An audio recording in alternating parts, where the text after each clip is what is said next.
So we have this kind of an AI script module where you can create the script for your own ads. You can x-ray your competitors. You can see what is working for them, what is not working, see the graph if their trend is good or is it positive or is it negative. We have other features and other benefits within the app, but those are the main ones.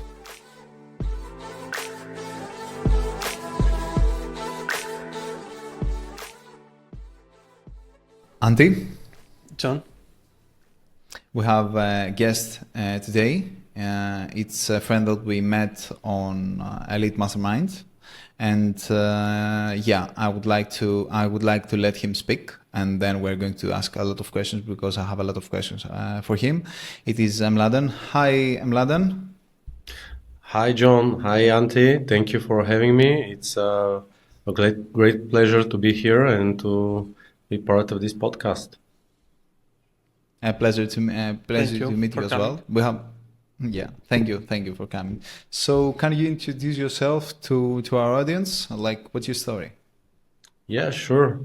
First of all, we're neighbors. I live in Bulgaria, so Sofia, Bulgaria. Here is my team. Born and raised here. Right now, I'm doing mostly SaaS products. This is my specialty for e-commerce or marketing.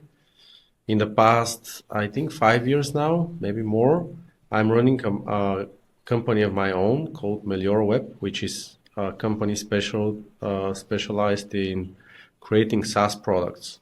So in the past, we have created several successful Shopify apps, several apps for as a service, and now the main focus that me and my company has is Gethooked.ai, which is a platform for making the creative process more streamlined and adding on top of it AI.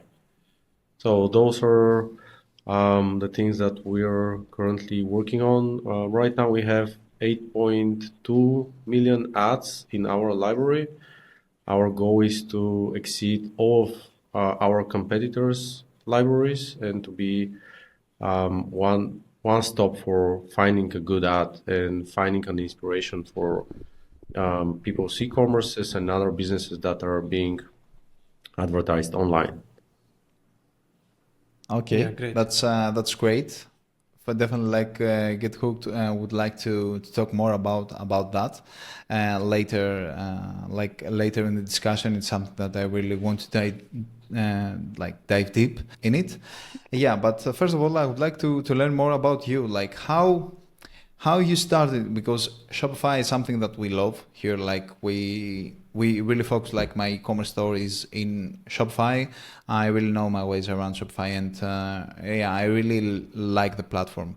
So tell us more about how you begin like the software, like doing software, and how did you land on Shopify? It's an interesting story. Like I've always wanted to be like doing my own stuff. I started as a programmer, as a developer, many years ago. And like in 2019, I met a guy that was doing like mastermind for agencies. And once I joined, like it was a bunch of things that I needed to figure out for myself. And based on my skill set, based on my interests and the current trends on the markets, which was very important in my opinion, seeing what is currently doing good, what is trending and what is growing on the marketplace, I picked Shopify as a specialty of the agency. And my skill set and my background as a developer, as a technical person, would that made a lot of sense to go into that direction. In 2019, there were a couple of successful Shopify apps, both international, obviously, and some in Bulgaria, which was also very inspiring to see. Maybe you heard of some of those. SMS Bump is one of those, which had like a successful exit in 2020.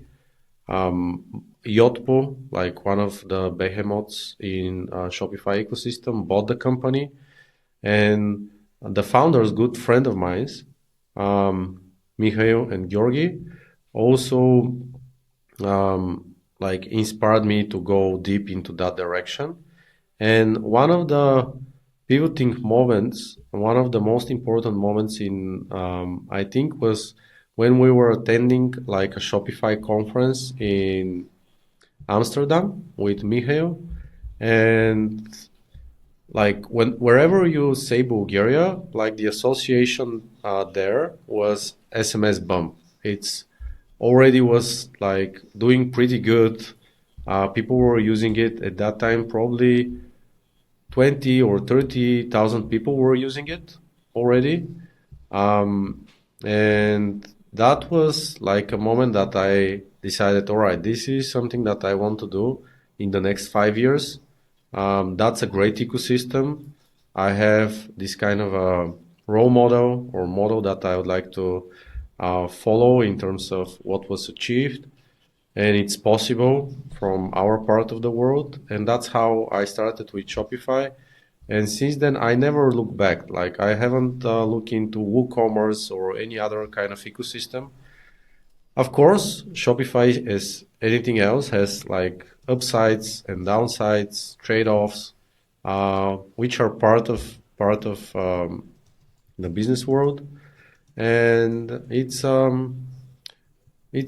something that I see also to be growing in current days in Eastern Europe, in some other countries. Maybe in the US and Canada, it's not so growing anymore, but majority of the big businesses, which I think it's the current opportunity there in the Shopify ecosystem particularly, like big businesses are moving from other platforms or custom solutions to the Shopify ecosystem.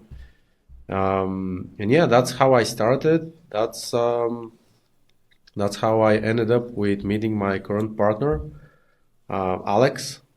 Probably we can talk about more in details later, but Mikhail introduced Alex to me. He was thinking about some softwares that he would like to do. And that's how we started working together back in 2013, like middle of 2013, 2023, sorry.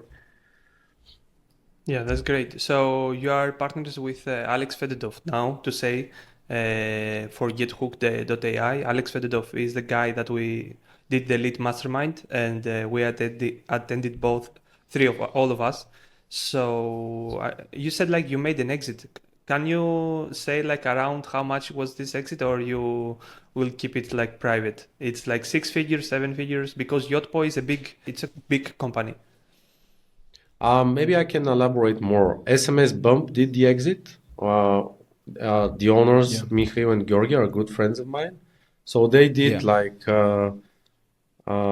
it's not disclosed the amount, but it's like 8-figure exit. 8 figure exit Mm-hmm. with a Shopify Yeah. app. Oh, that's great. And with 30,000 users, you said it was the app when Yeah, you around did this 30,000 exit. at that time. Okay, that's big. So right now you have decided, because Gethooked.ai it's software on its own. It's not like in the ecosystem of Shopify. You decided like to go out of Shopify. Why? You said when we were in touch, you were mentioning about increasing fees Hmm. and different situations. Like, can you elaborate more on this? Um, yeah, absolutely. Like it's an interesting thing that currently we're building like an integration with Shopify.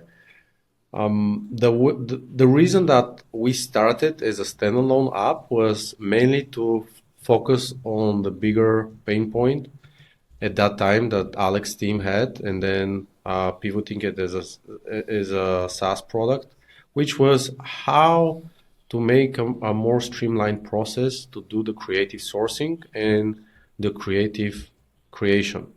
So that was a reason why we did it as a standalone app, because at that time it didn't make sense to have a Shopify app, and the information that we could get from Shopify wasn't something that would make a lot of difference at this point. Now it makes more sense because we're attacking the whole spectrum of creating, inspiring, and analyzing your creatives, like all of the ads that you're creating.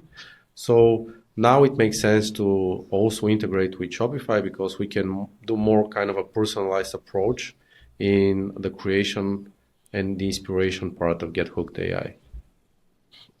Okay, that's really interesting. And you started working with Alex before Get Hooked because when we talked in private on Reddit Mastermind, you told me that you have built some Shopify apps, right?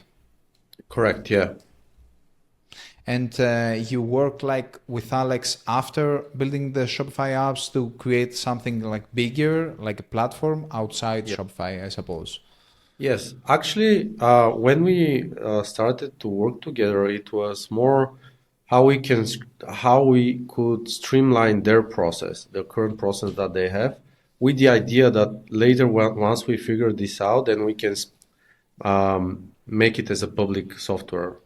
But yeah, I still have some Shopify apps into the App Store, which are doing like 5, 6 figures per year right now on autopilot.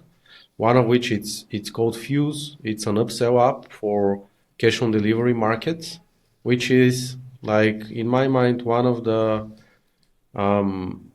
underestimated one of the underestimated markets. Cash on delivery, it's growing. They have a lot of problems. I think in Greece it's also heavy on cash on delivery, and Yeah. as I know, there are problems that are linked to this business model, and we're attacking just that, like how we can upsell and how we can make the cash on delivery process better, and at the same time to increase the average order value for merchants in those markets. Yeah, definitely. And cash on delivery actually is what you said. You've seen growth in Shopify in other parts of the world, but especially like in Eastern Europe, it's something that is growing rapidly right now. And the reason that it hasn't been in the past, it was because cash on delivery like was prevalent. And I think that Shopify is really lacking at this right now. Even like after all these years, like it's still lacking, but you can do like you can work around it nowadays. Like there are many apps that have developed and a whole ecosystem around cash on delivery on Shopify that in the past it wasn't possible to do. Like you couldn't do basic stuff like charge the cash on delivery or send SMSs for cash on delivery owners or hide cash on delivery. It was a real mess in the past. But right now, I completely agree with you. It's a growing market, and more businesses are moving away from custom, really expensive stores to actually create Shopify stores, and that's really hopeful because we love Shopify and we think that it needs to spread more. And around that, since you have developed a Shopify apps, haven't you thought about like did you provide that like you were a developer and you provide like your services to other people to develop things in Shopify using Upwork or on Fiverr in the beginning, or you just like launched and said, okay, I'm going to build like my own product and I'm going to sell it through Shopify? Very good question, John. And one of the things that originally was my idea is once I started the agency is to see what is working for SaaS products, what is not working as a service provider, instead of jumping like on the VC kind of world where you just raise capital and then figure it out, which is not a bad idea or not something that people should not do. But in my mind, it was how I can be as efficient as possible with capital, with effort, with people, and how I can develop myself into creating bootstrap SaaS products. So that's how I started the Shopify app agency. we started developing apps for other people and very sophisticated stores. So I'll give you an example of very interesting store that we have created for a company in the US, which was they were selling shipping containers. And in order to sell shipping containers back then, it was how they can make the shipping container more attractive. And what we have done for them, it was like a 3D in the browser, in 3D environment. You can shape out the shipping container with color, making a window, making like a door in it so that you can use it for office or for a housing purposes. So that was a 9 months project. We have worked with a Dutch company and which provided the 3Ds. It was 7 people that were working at the same time on that project. At the end, it was a successful delivery for us.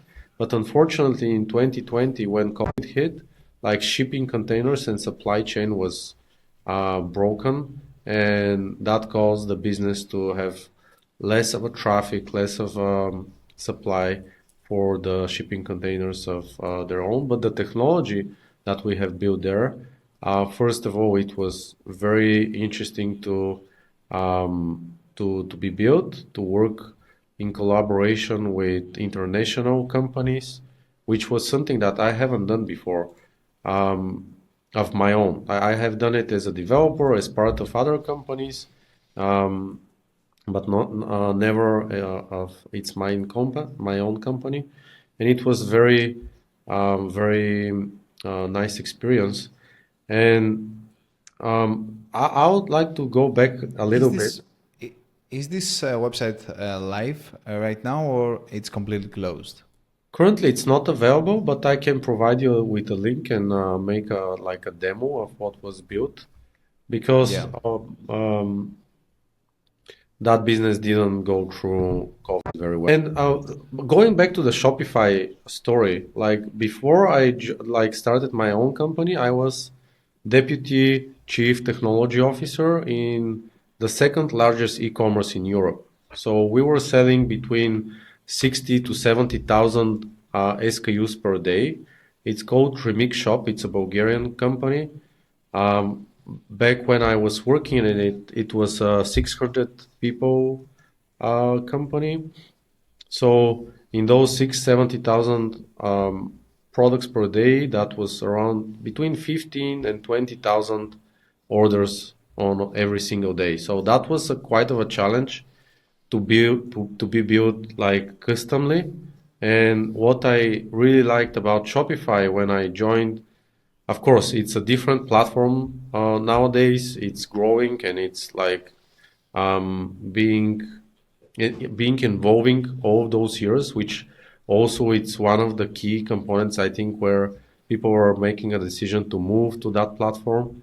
So seeing how much efforts are needed to run a store like this that I described, and seeing how you can out of the box, maybe not the full blown kind of experience that we had at Remix, which again was acquired by a US company. They had a successful exit, I think last year or the year after, before that, 2022. Um, it was very it was like a well-defined product solving a very big problem for a lot of companies. That's why I think it's where the company is currently at.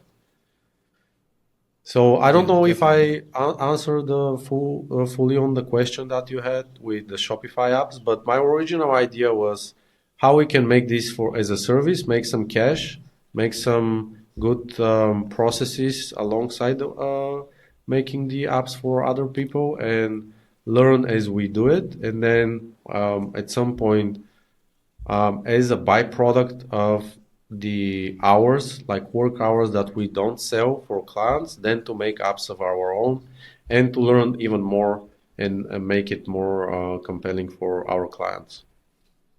Yeah, definitely. And it's something that it completely makes sense when you begin.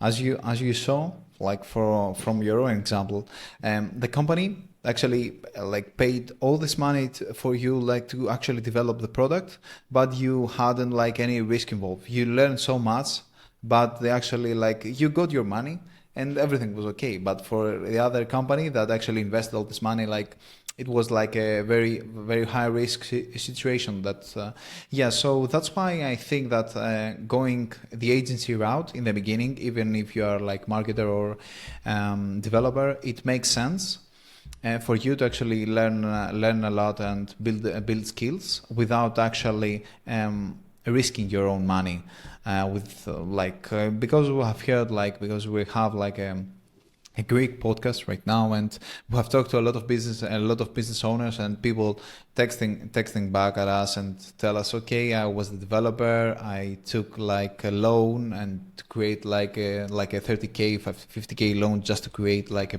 a product, and it failed.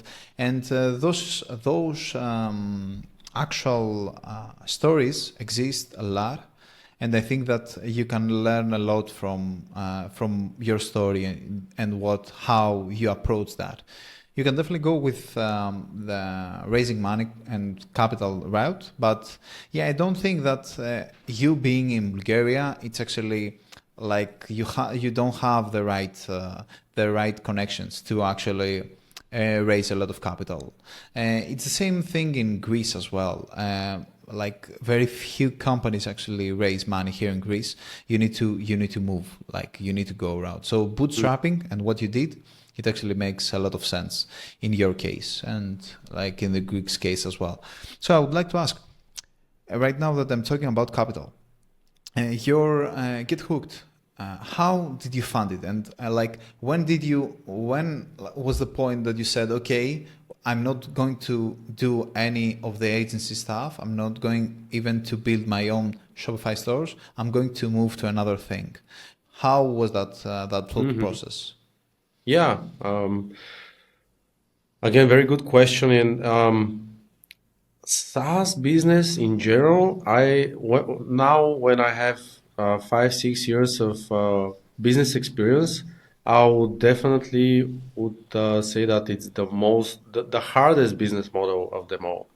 Not because we're doing it, but there is no like easy way to do business. Let's put it that way. But there is like different scale of business model, different kind of complexity of the business models.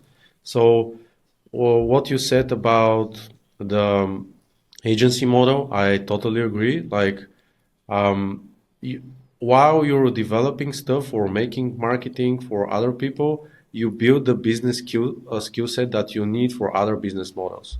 It's not just that there is less risk involved, but at the same time, you can develop this kind of a sense how to do business, how to negotiate, how to hire people, how to manage people, how to do the administrative things, which nobody likes, but it's necessary to be done. You build discipline, you build like this kind of way to deal with hard situations. So as in everything that you do in business, in agency model, you have to balance constantly between people that you hire and projects that you take. There is this kind of a thin balance that you need to make constantly, where if you overhire, then you're going to run out of cash. If you have more than you can work upon, then it's something that you need to consider to outsource, to find freelancers, or like to make a decision on the spot. And answering your question about Get Hooked, like as a SaaS business model, like I consider the bootstrap, the and making the decision based on the capital that you currently have, the most efficient and the most kind of like friendly in terms of being having a freedom of making decisions. With raising capital, on the other hand, because I have many friends here in Bulgaria. It's a great ecosystem to raise funds for seed round, Series A. And what I have seen is like when you have like investors, like it's very hard to make decisions that are not aligned with their interest, which so, in some cases are not aligned with your interest. So we're bootstrapping Gethooked at the moment. Like it's doing good for the past 5 months. It's growing month to month over 98% per month. So right now, I think we have done a good job in terms of the initial phase. But in the SaaS world, you have different phases where you need to um, first find the audience that you're going to sell, then find a compelling problem that they're willing to pay to solve it, then to market it, to make it possible for them to use the software, then to be able to scale the infrastructure and the software alongside with marketing activities.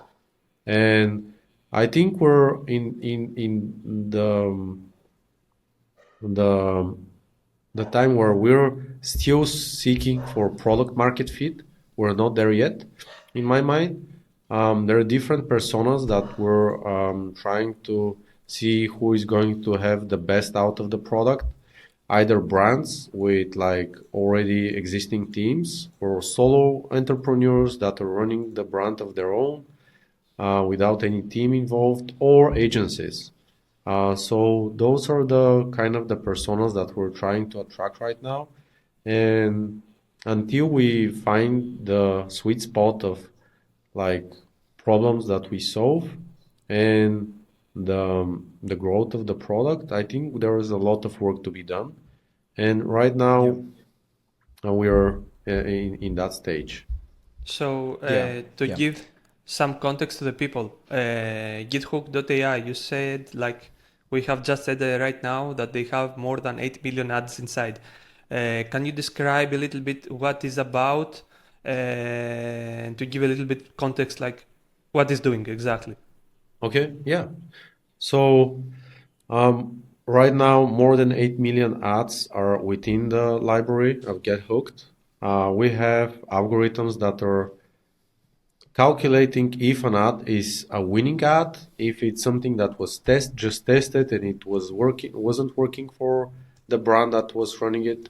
And the whole idea behind Get Hooked is to get inspired, to find like what other people are doing within your niche or other niches that are close to you.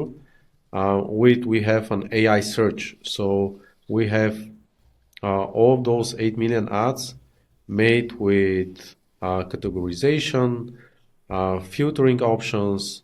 We have a semantic search coming in. So this is something that I'll disclose on upcoming feature, like ChatGPT kind of experience where you can just type in what you're searching for in the search bar, and then we're going to provide the information that you're going to be needing for the inspiration part. Then we have an AI for creating scripts. So once you find your ad and you'd like to model the same ad, not just copy and paste it. That's something that a lot of dropshippers and other brands are doing, which we consider not a good practice. But if you take it as an inspiration and model it based on what you're actually selling and the target audience that you're selling it to, then that's a whole other story. So we have this kind of an AI script module where you can create the script for your own ads. You can X-ray on your competitors. You can see what is working for them, what is not working. See the graph if they're like their trend is good or is it positive or is it negative. And we have other features and other benefits within the app, but those are the main ones. So actually, it's like Yeah. replacing the ad library. So people and marketers, brands, owners, like agency, they were going to ad library and they were like downloading, saving the ads. So what you are doing is like you are like the ad library, but you have it everything integrated inside, and you can save and categorize. Like these are like us versus them ads. These are testimonial ads from competitors, for example. Save them, analyze them, transcript also them, and take also like the script and make it remake it for your own brand. So all these tools together, right? Exactly. So a tool that we use, me and John right now, is like Foreplay. Can you say like it's doing like the same things like Foreplay, but in more advanced level, and you have more things inside? Yes, actually, that's one of our competitors. What we do in terms of current like our current direction is more to do AI stuff. So as I mentioned, the semantic search, the scripts, there are other features that are upcoming that are related with AI. So not just the manual work that usual creative team is doing, like saving ads, transcribing ads, and other stuff, but also to give the opportunity for the creative team to leverage the AI within one platform.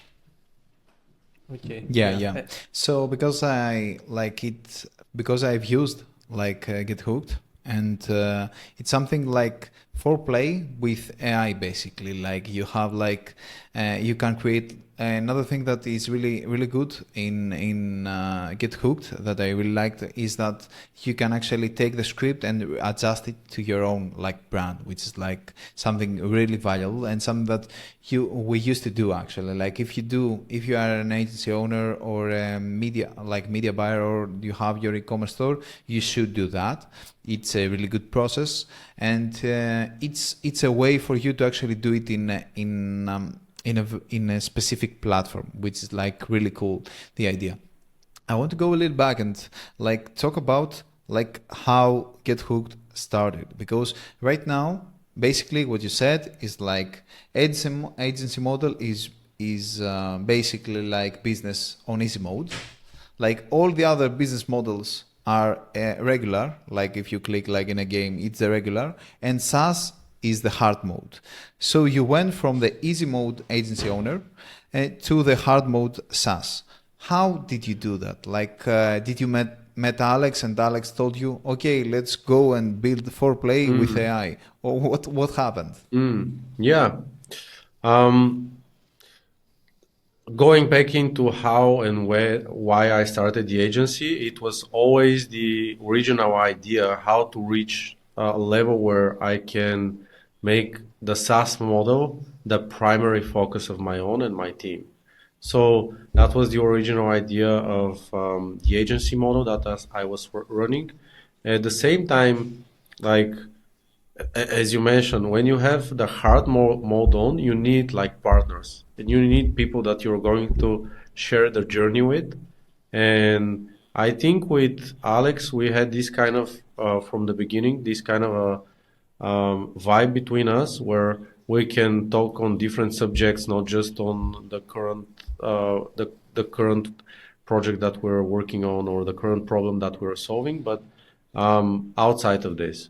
At the same time, we have this kind of a skill set where this is more on the publication marketing side, having this kind of an exposure. And on my hand, like I have the skills, the technical skill set, the team that can deliver the infrastructure that we can do the platform, and the combination of those make a lot of sense. And for me personally, it made sense to double down and to make it the primary thing that we're currently working on.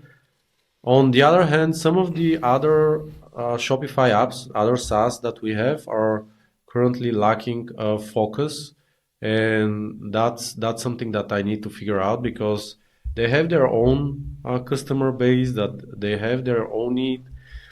So this is something that I'm currently in the process of solving. But yeah, basically doubling down on the business model and the focus. I think that's the primary thing for me, and that's how you can grow. That's how you can make something to work, and alongside with a good partner that you have skill sets that is complementary to each other.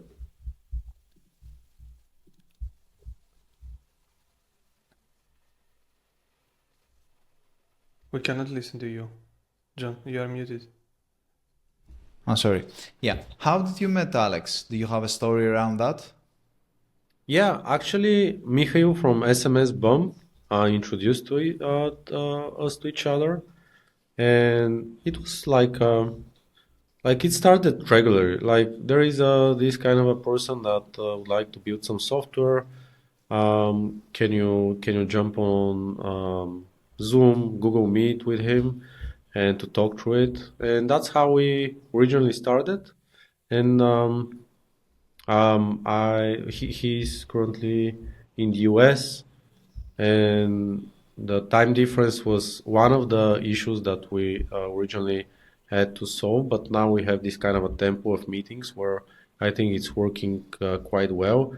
I also flew to Miami, Florida to meet him, to meet the team there, and it was quite of interesting and exciting thing to do right now. Like building, because I didn't have a partner before meeting Alex, which is also a new thing. And with business in general, it's a constant learning process where at some point you think you have figured it out, but you go into the next level, and then you start to learn again. With partnerships and having someone that you're sharing the journey with, for me it was something that also was a new thing and thing to learn how to manage this relationship. How can we make it work for both of us? And so far, I think we're doing a good job in it. But at the same time, there's always challenges that we need to solve. Yeah, definitely, definitely. Okay, good. And right now, what is the like how what's the structure around it? Because it's definitely like when you have a partner, like you assign jobs, and like right now you're building the product. Alex is more into marketing the product. Do you do any paid ads where he speaks? Like, do you have landing pages?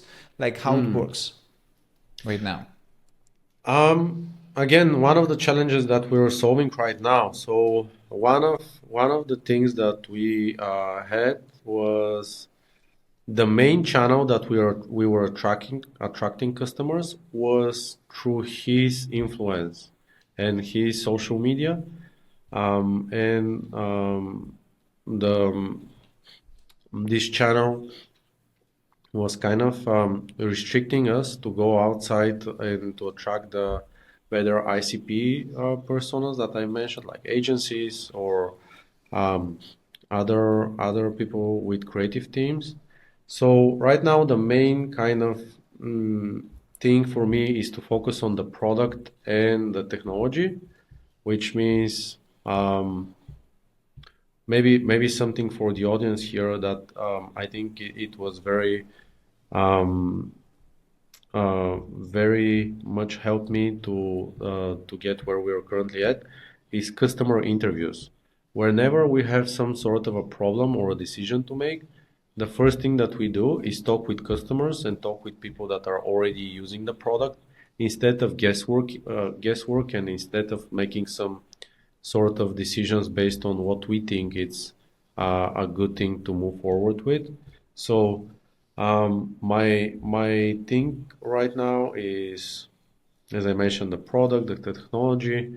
Um, while Alex is focused more on the promotional side, the marketing part, sales, and something that we did as a pilot program, which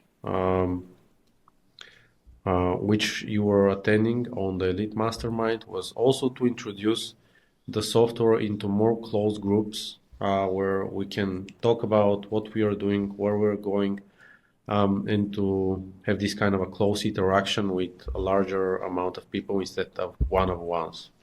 You mentioned Yeah. that there is more than 8 million ads there. To give an understanding, like, do you have context how many are on ad library on Facebook? Oh, it's constantly growing. It's constantly more. Right now, we're the main source of ads is Meta, TikTok, and Instagram for us. We're expanding to other platforms as well, such as Google. And one of the main things it's not just the amount of ads, but we're also focusing on the quality of the ads. Because ads, as you know, they're not all equal. It's not just about the number there, but also to make sure that the library that we're building is from ads that would make sense for people to model. And actually, last week, some breakthrough that we did, it was to get rid of also repeating ads where the same creative or the same video was used in many other ads in the Facebook ad library, which also is something that, based on the conversations that we have with our clients, is people like researching from Facebook ad library and they're constantly seeing the same kind of creative from a single brand. So that's something that we had a breakthrough last week, but it's also a constantly moving target because we need to solve also the problem where we need more good ads and less of the bad ads. And that's really nice. What you said. I want to ask you right now. Do you like? Can you share like the monthly revenue or like the scale of how good is going? Because it is something that I want to ask. And the later question that I want to ask is like around the raise capital. Right now, we don't lack of capital to continue growing. The current focus is to figure out the channels that we're going to attract customers, where we can scale that channels, meaning paid advertising, cold outreach, like PPC, SEO, stuff like this, where we can predictably see the growth in terms of customer base. At the same time, we need to solve also other problems on the product side, where we need to catch up with competitors, we need to catch up with platforms that we're constantly using. And right now, it's not on the list to raise capital because this is also going to increase the complexity of the operation. While we have like healthy growth, we are in the stage where right now it's more about company culture. That's the other focus that we are currently building, and attracting good talents. So maybe in the future, that is not a closed door. If it's something that would make sense, maybe we're going to attract outside capital. Yeah, I completely understand what you're saying. Like you have learned this bootstrap route, and this is the way that you like to build your own businesses.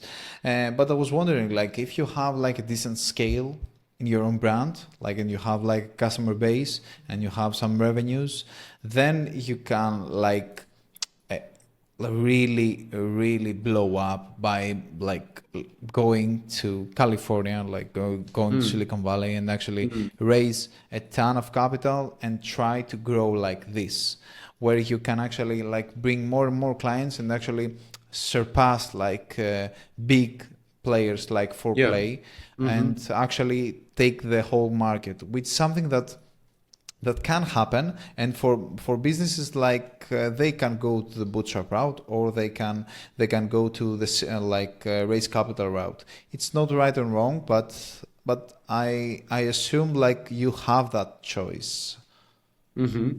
Yeah, and people are already reaching out to us. And my kind of understanding about this is First, let's figure out a way that we can run a healthy business where we're not like burning cash just for the sake of having the cash, but how to build like a sustainable business model where average revenue per customer or lifetime value from a customer compared to CAC, like customer acquisition cost, makes a lot of sense, and then we can pour more gasoline into that fire and to make it happen with our own resources. And this comes in also the skill set of Alex. So he has a good understanding of how to make good trainings, good consultancy kind of a business, masterminds, communities, where this is the next stage of the project, which right now we're launching a community with a lot of trainings that can help people to do like what is the main mission of the company, to do more winning ads, to grow their businesses with their existing infrastructure, but just with better kind of advertising. Okay, that's a really good thing for you to actually for actually to grow. Do you run any ads at the moment, like hard ads, like actually like having like a meta ad library and actually putting Yeah, money on it? yeah, Like, do yeah, you yeah. run ads? I don't think meta ads are the thing that we're going to do. We're testing right now other channels because Okay. our ideal customer, our assumption here is that it's not hanging around in Facebook or maybe in Instagram a little bit, but not in at Facebook. So we're trying to figure out other paid advertising channels at the moment, alongside with um, organic content. That's the other thing that we're doubling down. Okay, that definitely makes sense. And yeah, I would like to ask you right now, like, what is your goal? Like, do you want to exit at some point? Like, do you have like a 5 year goal, or do you want to make do you want to make this a cash cow and bringing like 100 million Mm. per year in cash profits? What's your goal? Um, right now, it's not the exit as the ultimate goal. The goal here is to make a really healthy business where people that are working in it are happy of what they're doing. There is a saying where you have to create this kind of a work environment for people where tools are not longer feel they no longer feel heavy. So wherever we have this kind of an environment for people to explore their potential, to share their knowledge, to share their skill set, and are happy about doing it, and they don't feel like a 9 to 5 job anymore, but actually they're feeling part of something bigger. For me, this is the goal. The outcome of it, it would be something that maybe with time it would be an exit and then start something else. But for now, I just want to focus on the current situation, the next 3, 5 steps ahead, and then making the direction clear, the North Star clear for us, and making a journey that everyone is having fun about doing it. It's not something that there is much stress about being part of a team like this. Because the other thing about raising capital and is that there is a lot of stress involved. Not saying that with Bootstrap there is less, like no stress at all, but when the primary job of the CEO is how the next round of raising capital should be done, then this becomes a problem in my mind. Instead of making like a good product, good business model, good business in general. Yeah, yeah. When you raise capital, that makes sense. Like those can be byproducts of actually raise capital at the next round and actually increasing revenue, so you can show like the trajectory of the business and how it's going, but definitely like not the focus. So I can completely understand what you're saying around that. Right now, do you have an office in Bulgaria? Do you work remotely? How, like, what is the team structure? Because I'm hearing more and more businesses going completely remote, and actually business that doing a lot of revenue, like Mm-hmm. they still like the whole remote. What is your structure at the moment? Yeah, actually, we're going back from that business model, from that kind of structure where we were completely remote. Now we have a small office here at Sofia, where I think where when you have this kind of connection, like person to person connection with the people that you're building stuff, then you can grow into the next level of the relationship first of all, and then on the business side. So this is what we're currently doing, bringing everyone in house within the office. And maybe some of the people that are not being able to join the office will still continue working for bringing the vision into life. But at the same time, like having everyone at the same time zone that are, again, talking about the product and the technology, of course, not the marketing and sales, which is something that is on the other side of the world with Alex. But for the product and technology to be at the same place, I see a great value in it. And I was very much um, I was very much missing the personal contact with people when we were completely remote during COVID, after COVID, when this continued. And now I'm very happy that we have the capacity and also the opportunity to bring people in the office. And do you consider going to Miami as well, so you can be all together, the marketing team and the software team together? Have you thought about that? Um, yeah, maybe at some point it would make sense, maybe it's for some period of time, but again, having a healthy business model where you have the good talents here on good kind of ratio between what you're investing and what you're getting out of the people on the product side. I think here in Eastern Europe, it's the golden kind of place to be in that regard.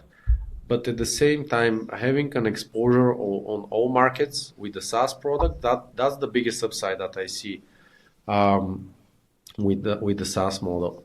And going completely in Miami, I don't think at this point of time it's something that we're willing to do. More like this is currently working. Why should we break something that it's already working? And now when we're bringing more people in at the office, maybe another office at some point in another place in the world, it would make sense.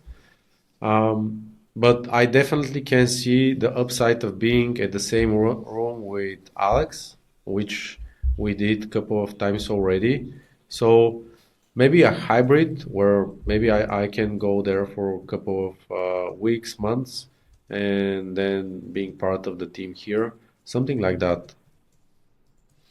Yeah, so maybe there is another structure around that. Like you, maybe the goal is to bring Alex back to Europe Mm. because he's from Europe originally, Yeah. so he can come back like and like open office in Bulgaria. So that's another goal that you might have. I Yeah, doubt that he's willing to Bulgaria from yeah. Miami, but yeah, it's an interesting point. Yeah, why not? Right?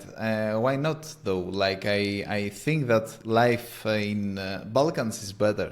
Yeah, yeah, yeah. I Yeah, agree. I'm living in Greece, so yeah, I completely understand. and I much prefer it here. Yeah, so like since you know the founder of SMS Bump, don't you want this like Bulgarian exit that goes beyond SMS Bump so you can get that credit? Like let's say 50 million exit, or like 100 million exit, or more, even more. Have you considered that like as an option, like for the status of being in the Yeah, first Balkan? for like competitor kind of thing, definitely. But having like a specific um, like the direction, I think it's the more important than the goal. Like at this point, I don't want to put myself or the product into the position where we're aiming for this kind of an amount of an exit. We can build strategies like based on goals, short term, mid term, and long term, but not like, all right, once we reach that number, I'm out. I feel like when I'm doing business and the whole thing where I surround myself with people that believe in the vision, share the journey, they enjoy the journey, it's more important than like beating SMS bump. Or there is another successful there are many successful stories, but one particularly that comes on my mind, which is 270 million of an exit million. Another one right now, Payhawk, another great Bulgarian company. They're like a unicorn already. So having this kind of an environment, it's very inspiring. Also bringing the best out of you to this kind of a competitor spirit. And on the other hand, uh, creating another example for the upcoming generations, it's another thing that I think it's more important than having the sole exit. Yeah, I completely get like building a company with the right structure, the right culture. It's not an easy feat, and it's something that you can definitely like. It's a lot of work, and you need to work on it very well. But hey, you can still sell a business that is like Of course. culturally correct, and even like keep working on the sold business that is culturally like it has Yeah. the right culture.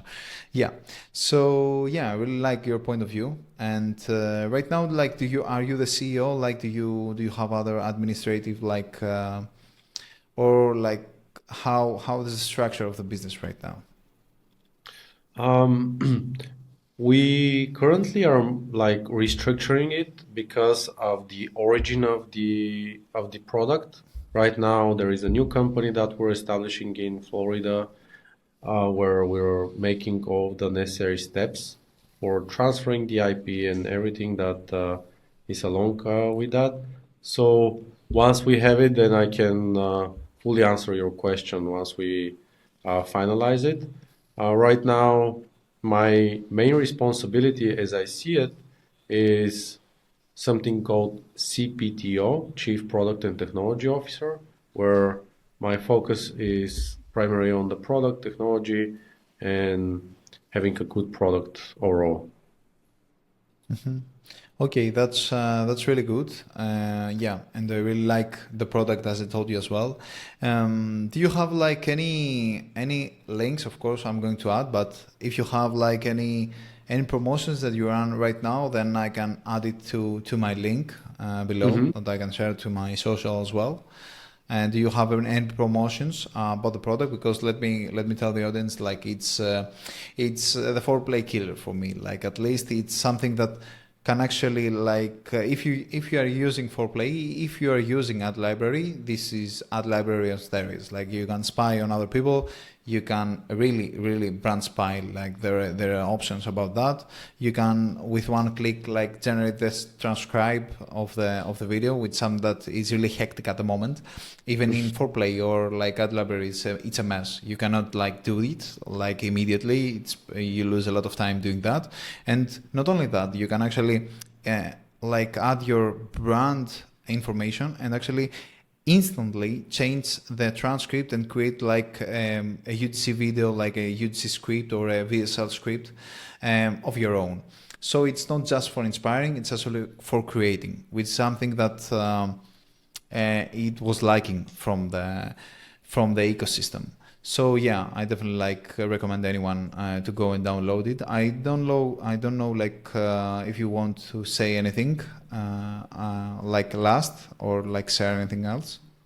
No, it was a great pleasure of being part of the podcast. I really enjoyed the conversation in private on the Elite Mastermind, and like you, both of you guys, I'm very um, I'm very pleased that we had this kind of a conversation to hear my point of view, and also right now what I think is going to be valuable for the audience is like you can follow me on LinkedIn or send me a connect request. Like I'm building this kind of muscle right now to publish on a regular basis there. On the journey that I'm doing some of the interesting parts of um, the software business, kind of the business like SaaS model, building culture, building in-house team. So this is something that it's for me the next thing, and I'll be happy to connect with any of your great audience. Okay, that's great, and I'm going to negotiate with Mladen so he can give a better value, like a discount or of some sorts. Maybe if you follow him on LinkedIn and you share, this is where you will get like the discount for the app, for the Gethooked app, which like I'm telling you, you have to try it. Like if you are in the creative, like if you are creating ads of any sorts, if you're an agency or an e-commerce owner, you'll have to try it. Like it will speed up your process quite a lot. Okay, so thank you, Mladen, for being in the podcast. I really liked having this conversation with you, and we'll definitely keep in touch. I'm going to follow you as well on LinkedIn, and probably end up in the communities that you are going to create with Gethooked. Thank you. Okay. Thank you for having me. And yeah, let's keep in touch. Okay. Have a nice day, Mladen. Thank you very much.